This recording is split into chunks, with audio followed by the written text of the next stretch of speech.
Assalamualaikum warahmatullahi wabarakatuh. Nama saya Fajar Budi Alamsyah, NIM 1812011108, Departemen Budaya Hutan.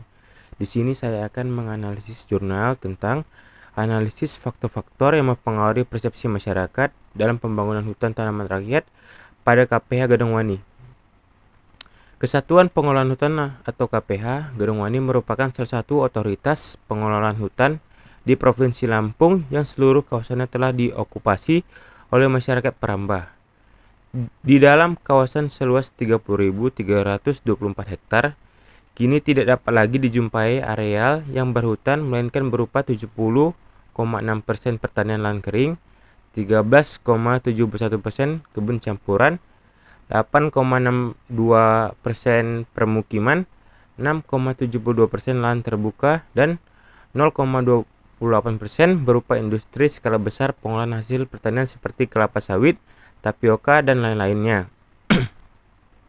Bahkan di kawasan hutan produksi ini tercatat ada 39 desa definitif dalam 11 kecamatan definitif lengkap dengan fasilitas umum termasuk jaringan, jalan beraspal hotmix, kantor desa, kantor camat, sekolah dasar sampai perguruan tinggi, puskesmas, pasar, tempat ibadah, polsek, koramil, dan sebagainya. Permasalahan ini berakar dari pertumbuhan penduduk yang semakin meningkat. Pertambahan penduduk menuntut tercukupinya kebutuhan pangan, kebutuhan kayu bakar, kebutuhan kayu, pertukangan, dan tempat pemukiman. Untuk mengurangi laju kerusakan hutan sekaligus meningkatkan keterlibatan masyarakat sekitar hutan dalam pengelolaan hutan, maka pemerintah melalui Kementerian Lingkungan Hidup dan Kehutanan merencanakan program perhutanan sosial. Tujuan pengembangan perhutanan sosial adalah meningkatkan peran serta masyarakat dalam mengelola hutan sehingga dapat meningkatkan taraf kehidupan masyarakat sekitar hutan.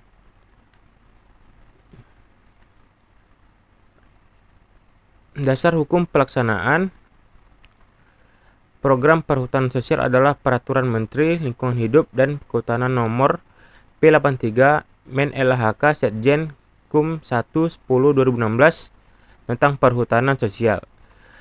Di dalam peraturan tersebut terdapat skema-skema. Saat ini Kementerian Lingkungan Hidup dan Kehutanan telah memberikan izin pemanfaatan hasil hutan kayu pada hutan tanaman rakyat kepada 5 desa, yaitu Desa Budi Lestari, Desa Sinar Ogan, Desa Jati Baru, Desa Srikaton, dan Desa Jati Indah yang terletak di Register 40 KPH Gedongwani, Kecamatan Tanjung Bintang, Kabupaten Lampung Selatan, Provinsi Lampung.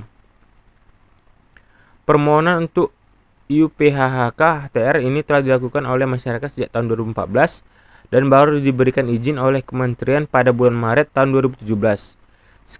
Sekalipun demikian dan dalam implementasinya, skema HTR menjadi persoalan lain yang tidak sederhana dalam kawasan tersebut.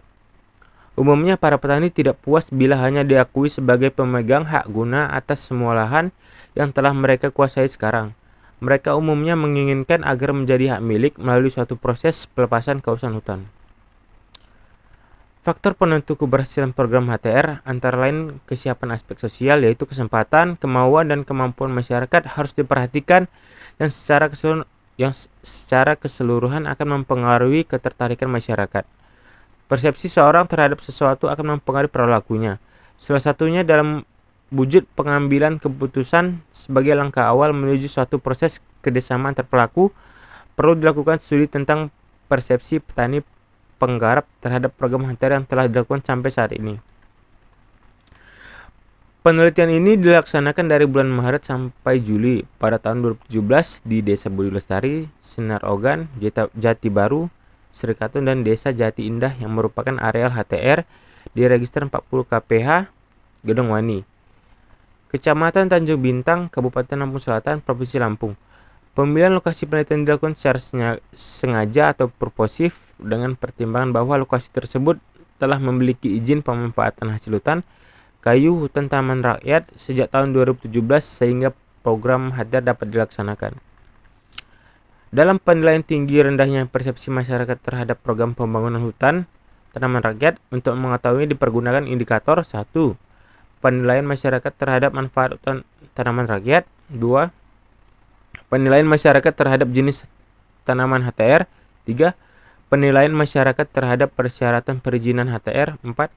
Penilaian masyarakat terhadap proses perizinan HTR. 5.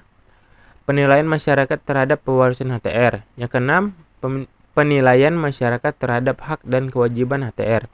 Yang ketujuh, penilaian masyarakat terhadap kelembagaan HTR.